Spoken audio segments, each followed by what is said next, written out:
Hey everyone, it's Emily. So today I have a bit of a rush video for you, unfortunately. I have already filmed this video once and I filmed it in a completely different style, intending for it to be the start of a series I want to do on my channel, but unfortunately the files from my phone aren't working on my computer, so I'm just quickly recording this again and hopefully I can start that new series another time. So today I am going to be talking about The Black Cat, both the Edgar Allan Poe short story and the movie from 1934 starring Boris Karloff and Bela Lugosi. If you don't know who Boris Karloff and Bela Lugosi are, Bela Lugosi is the original movie Dracula. So he was in Dracula in 1931, and then later that same year, Boris Karloff played the monster in Frankenstein. Frankenstein was insanely successful and Boris Karloff became very, very famous. He was then in Bride of Frankenstein. He reprised the role of Frankenstein a few times. He then was also in The Mummy in 1932. So he had more of a successful career than Bela Lugosi. And for a long time, there was rumors of this huge feud between them. I'm sorry if you can hear that banging. I don't know what my neighbors are doing right now. But it wasn't so much of a feud as it was Bela Lugosi was jealous of Boris Karloff's career. Not so much Boris Karloff himself, just mainly his popularity and his career in film. Get on with it. Yes, get on with it. But anyway, so we are talking about Black Cat. So before I go into talking about the movie, I want to talk about the short story by Edgar Allan Poe, who is quite a famous writer, poet from the Victorian era. He writes a lot of horror, suspense, I guess you would call it. So I have his collected works in this little book. So I've read quite a few of his poems. I've obviously read The Raven, I've read Annabel Lee. I also know about his other works, but I haven't totally read them all. I'm definitely interested in reading them all because I just love them. I love it. It's honestly, his way of writing is just so morbidly beautiful, if that makes sense. But anyway, being such a huge fan of Bela Lugosi and Boris Karloff as Dracula and Frankenstein, I definitely wanted to check this movie out and see them in a movie together. So when I saw this in my local DVD shop, I totally lost my mind and bought it instantly. So worth it.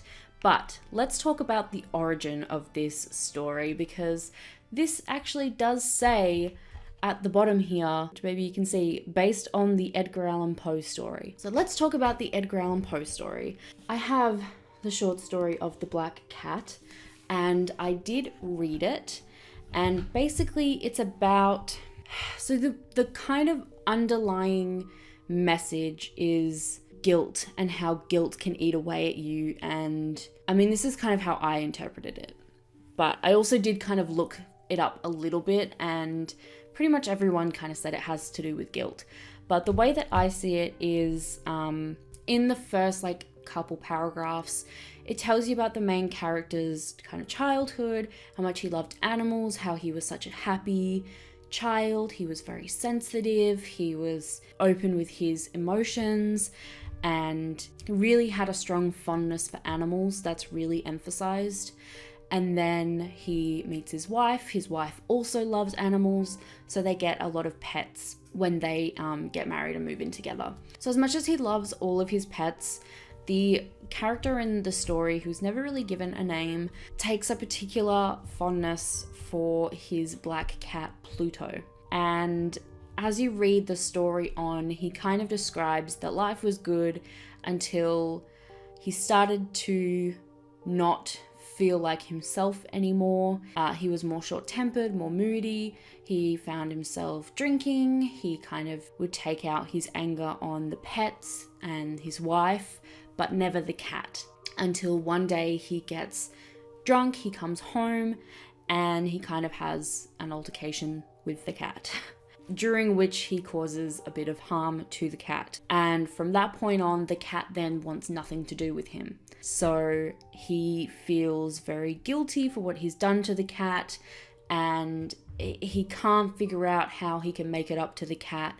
So he decides to, kind of in a fit of despair, I guess, he kills the cat. And then that same night, after he's killed the cat, his house burns down. A couple days later, after the house is burnt down, he goes back to the wreckage of the house. I don't know if it was the body of the cat or if it was just kind of like a burnt kind of figure.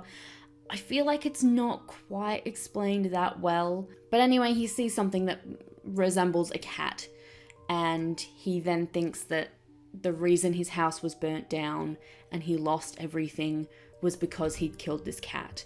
So again, he gets that guilt, and he starts to become very paranoid that the cat is haunting him in a way. So he kind of thinks like, okay, well look, I'll get another cat and I'll treat it very well, and then this other cat will leave me alone. So he gets another cat, and his wife instantly takes to the cat. She loves this new cat. And this new cat looks almost exactly like Pluto, the first cat, except for a white patch on its chest.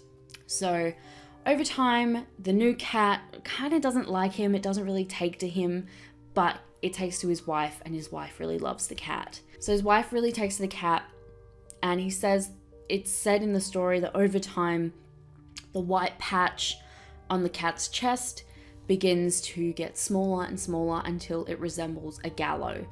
And I didn't mention it before, but the way that he killed the first cat was he hung it from a tree in the park. So when he sees that the white patch on the chest of the new cat starts to look like a gallows, he freaks out and he's like, okay, shit, like, it's the other cat again, it's haunting me, it wants to kill me, it's trying to hurt me.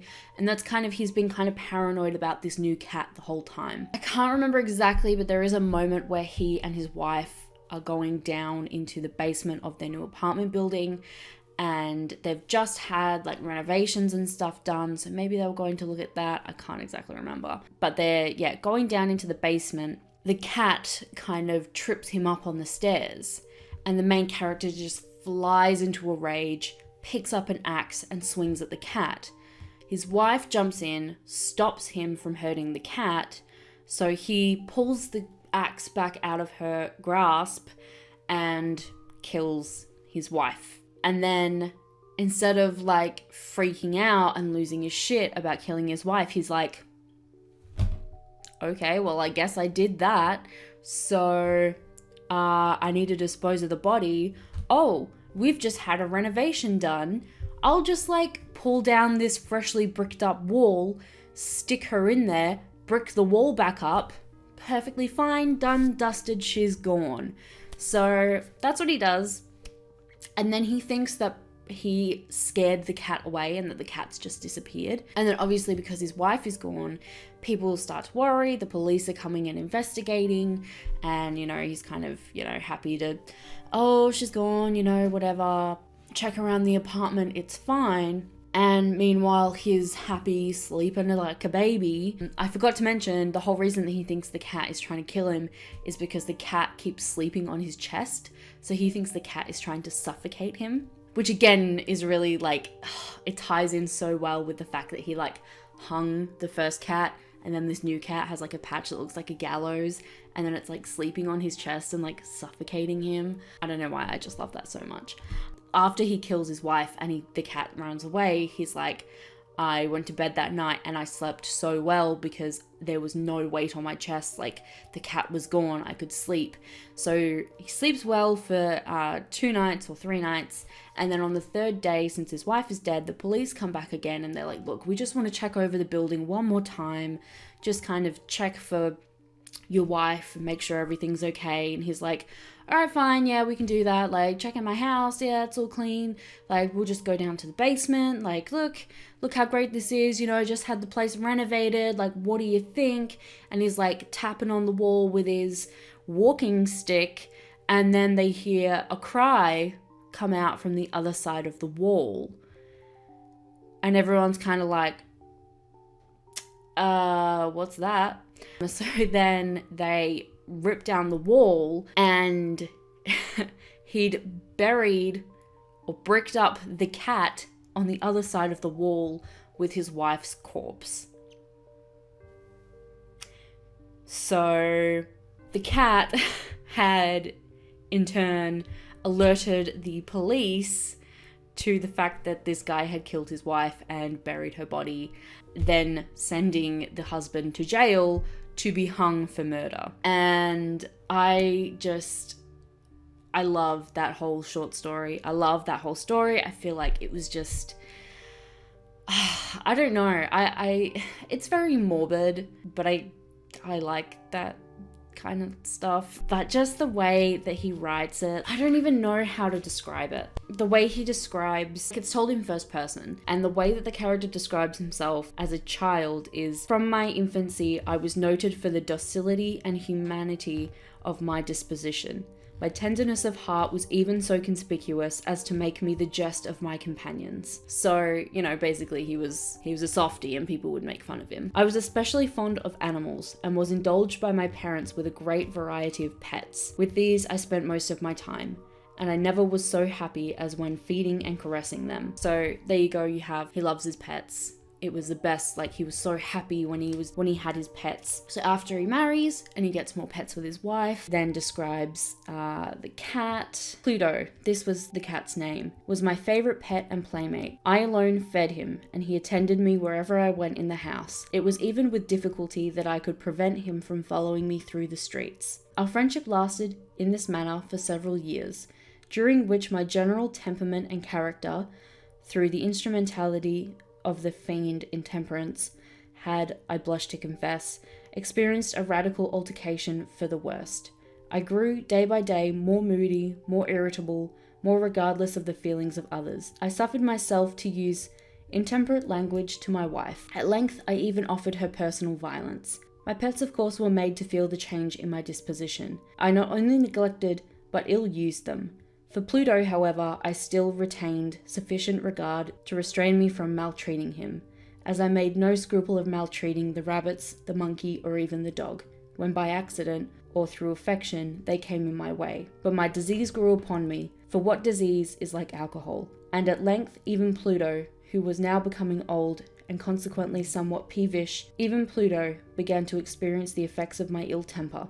So, it's just so amazing. I don't know. I just really, really love the way that Edgar Allan Poe described the descent into... I read it as it being a depression, and then he's kind of self-medicating with alcohol. So alcohol is just adding to, you know, fuel to the fire, really. Just love it. I think it's a beautiful story. It's not traditionally beautiful, and it's really not a beautiful story at all, but to me, I find it quite beautiful in the way that things are described in the language, even though they are quite morbid. One of my favorite parts was when he kills his wife, picks up the axe, so I aimed a blow at the animal, which of course would have proved instantly fatal had it descended as I wished. But this blow was arrested by the hand of my wife, goaded by the interference into a rage more than demoniacal? I don't know how to say that word. I withdrew my arm from her grasp and buried the axe in her brain. She fell dead upon the spot without a groan. Like, yeah, it's morbid, but like, isn't that a beautiful way to describe killing someone? And it's just so explicit. There's no like fucking around. There's no like, oh, I hit her with the axe and she died. It's, I buried the axe in her brain. Like, he fucking got to the point, and I respect that. So The Black Cat came out in August of 1843. So that's like peak Victorian era. And this, like, that is so brutal of a description. Like, I don't know. I admire that. I really do. The guts. People don't even write like that now. At least not that I've read recently. Like, that's just so, like, just sharp, to the point. No fluffiness. No, like, bullshit. Just fucking buried the axe in her brain. I don't know why. I just love the brutality of that. It really just makes you not like that character at all. and then you don't feel any pity for him in the next page when he gets arrested for murdering his wife. So that's probably one of my favorite stories now. So let's talk about the movie now. This movie has absolutely nothing to do with that short story. It says based on the story by Edgar Allan Poe, and I would say loosely inspired is probably a better way of putting it. This movie has a completely new story all in itself. It's not set in this Victorian era at all. So this movie, I'm assuming, is set in the year that it came out, so 1934. I'm not entirely sure, but there is talk of World War One in this. At least I'm assuming it's World War One. It could be something completely different. So it's basically about this couple, this young couple that's on their way to honeymoon in Austria. They are on the Orient Express when Bela Lugosi's character, Dr. Vergeist, I'm not entirely sure, has been assigned the same cabin as them and joins them and just kind of chats with them a little bit, and it's kind of like an awkward interaction, but he kind of tells them that he's going back to Austria to meet an old acquaintance of his from before the war. So he's been traveling around looking for this guy, and also he was a prisoner of war in Russia for a while, so he's like traveling back. I'm not sure. It was kind of hard to hear the audio in this movie. It's quite old, so the audio wasn't super great, so I did miss a lot of dialogue. But basically, Bela Lugosi's character, Dr. Vergeist, and Boris Karloff's character, Polzig, were old friends. They were in the same army group, platoon, whatever it's called. I'm not sure. They knew each other outside of the army as well. Polzig had a thing for Dr. Vergeist's wife. During a battle, Polzig gave away their position to the Russian army, and everyone was just like slaughtered. Vergeist was taken as a prisoner of war. So when that happened, Polzig then married Dr. Vergeist's wife and kept his daughter and stuff. And Dr. Vergeist is basically just coming back to kind of accuse him of that. And he insists that he doesn't have her. He doesn't know where she is for the start of it. And this poor honeymooning couple is just kind of dragged into this old drama just by sheer bad luck. And then it's mentioned a few times that the girl looks a lot like the girl from the married couple, looks a lot like Dr. Vergeist's dead wife. So the movie is basically Vergeist looking for his wife and his daughter, this honeymooning couple just trying to get to their fucking honeymoon. And Polzig, we find out, is the leader of a satanic cult, and he wants to use the wife from the couple as I'm assuming a human sacrifice. But if it's explicitly said in the movie, I didn't catch it. I usually like to watch movies with subtitles on them, but because this is an older movie, there's no menu, I couldn't select to put subtitles on. I kind of didn't pick up a lot of dialogue because the dialogue was a bit choppy. I may have missed a bit. But yeah, so basically it becomes kind of a game, or it kind of comes out as a game between Vergeist and Polzig on who's going to get the girl. Vergeist, you kind of don't know is a good guy at the start. He kind of comes off a little bit creepy, a little seedy. So you kind of think he's in on it and he's going to do a bad thing. But at the end of the day, he just wants to get her out of there and he wants to find his family. Polzig, however, is just a creep from the start. He's really dodgy, but he has moments where he is quite charming. So it's kind of like a little, the whole movie is just kind of a little unsettling, because you really don't know who's worse, if it's Vergeist or if it's Polzig. You later find out it is definitely Polzig. He just has this like basement level where he's just got a bunch of chicks in like glass coffins, just sitting there in glass coffins. And it's really funny because obviously in the 1930s they didn't want to like have anyone in a tank of water because that would have been really dangerous then. So they just have these like women in flowy dresses in these like upright glass coffins, and then they have like their hair just like being held up so it looks like they're floating in water. It's really funny.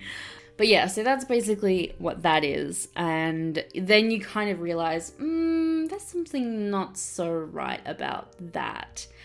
And I kind of jumped to the conclusion that he was in some kind of weird cult where they're using like women, and that's why he's keeping these bodies, because they're using them for something.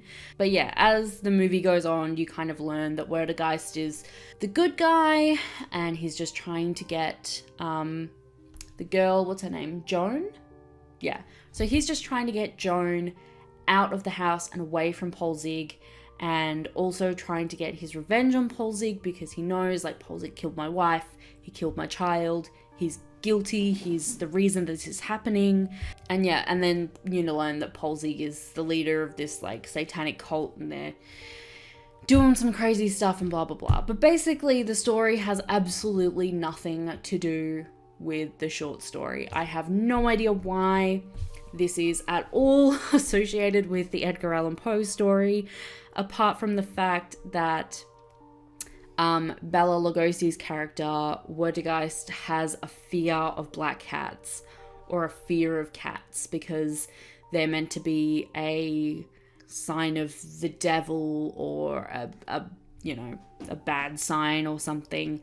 And there's a line in the movie where Polzig says, it's believed if you kill a black cat, it's believed black cats house the soul of Satan or something. And if you kill them, they'll look for a new host, or something along those lines. And I think then he believes, because Werdegeist kills a cat in that scene, I think he believes that the girl who walks in after that has taken in the soul, maybe. Again, it was really hard to hear the movie. I just don't have like a great setup for watching movies, honestly. But yeah, this movie has absolutely nothing to do with the Edgar Allan Poe story, apart from like that slight inclusion of a black cat. So taking away from the fact that this is meant to be based off the Edgar Allan Poe story, this is a very good movie. I highly, highly enjoyed this movie. This might be one of my favorite movies of all time, maybe? It's just very good. The acting was absolutely amazing, and just like, there wasn't a whole lot of dialogue in this movie. It really relied a lot on how the characters just interacted with each other, and the interactions and the acting between Boris Karloff and Bela Lugosi was just top tier, amazing, stunning. I can't even put it into words. It was just so good. The subtlety in their acting, where they're just using subtle facial expressions to get things across. It was so good. I can't praise this movie enough for the acting from Karloff and Lugosi. It was just absolutely amazing. Like, this movie is just so good. It's so good. I definitely have not done justice in trying to explain what happens in this movie. There's a lot. There's a lot. I mean, the movie is only an hour and a half long, if that. It is so good. It's amazing. I just don't even know what else I can say. It's really good. I highly recommend it. If you can find it anywhere, if you see it in a DVD shop, if you see it online on Netflix, or you can buy it on iTunes or whatever, I'm not sure. I highly recommend picking it up and watching it, because it's so good. But to give you a better idea of the plot, I will actually read the synopsis on the back of the DVD case, which I should have done at the start. But after a bus crash on a lonely Austrian road, American honeymooners Joan and Peter Allison are forced to spend the night at the house of Polzig, a sinister-looking man who is engaged in an intense feud with Dr. Werdegeist, whom the couple met on the Orient Express. Held captive in the mausoleum against their will, they soon discover that Polzig is the high priest at Black Mass and has chosen Joan to be the devil's bride. The couple is then faced with trying to escape the unspeakable treachery, culminating in an unforgettable climax to this horror classic. It's definitely a horror classic. It says based on the works of Edgar Allan Poe. on the back. So maybe it just means they've taken inspiration from like his whole collective work. I don't know, maybe, but I mean, you use the title Black Cat, I'm gonna think it's based on Black Cat. I totally missed the Devil's Bride part, but honestly that could just be I didn't hear it in the dialogue while I was watching the movie. But yeah, it really is just a really, really good movie, and the end is like super intense. I love seeing Bela Lugosi as a good guy. He was just so adorable. And I mean, look, Boris Karloff as Frankenstein's monster, as the Mummy, as Paul Zig, he was just amazing. He really, really did the creep factor. He did it well. He had it. It's just really good. It's just really good. I highly recommend both the short story and the movie of the same name. So amazing. Both of them are very, very good. If you like horror, if you like darker themes, this is like classic gothic horror. So if you like gothic horror, if you like dark themes, if you like morbid things, highly recommend the short story. If you like horror movies and classics and Bela Lugosi and Boris Karloff, I highly recommend this movie. I honestly think it's just amazing. It was such a good movie. This is like one of the few movies I agree with the score of on Rotten Tomatoes. I think it got an 88% on Rotten Tomatoes, and I do agree with that. Honestly, it's such a good movie. I even would have rated it higher, to be honest. Like, for me, this is like a 4.5-star movie. God, I just love it so much. I'm just gonna keep gushing about it. That is all from me. I hope this video made even the slightest bit of sense. I do tend to just ramble when I like things, and I can't put my words into an order that is, you know, a proper sentence. So I hope you were able to take something out of this, but I just wanted to follow up my last video with something positive because I feel like my last video was quite negative. So I wanted to talk about a movie and a short story that I really, really enjoyed, and I hope I did it well. I hope I made sense. I hope I came across how much I really do love these two stories. I really feel like they're both very, very good. I highly recommend them. Yeah, let me know if you've seen or if you've read either of these and what you think about them, if you like them, how you interpreted the story, because I'm very, very curious. And yeah, I think that's all from me. If you enjoyed this video, please like and subscribe. I would love to have you here for more. I do live writing sprints on my channel every Tuesday and Thursday at 8:30 p.m. West Australian time. I would love to have you there to join. It would be fun. We have a lot of fun discussions. The chat is usually quite chaotic, and sometimes I'll even have a random rant every now and then. So if that's what you're into, come and hang out with me on a Tuesday and a Thursday. And yeah, hopefully I will see you in my next one. Bye.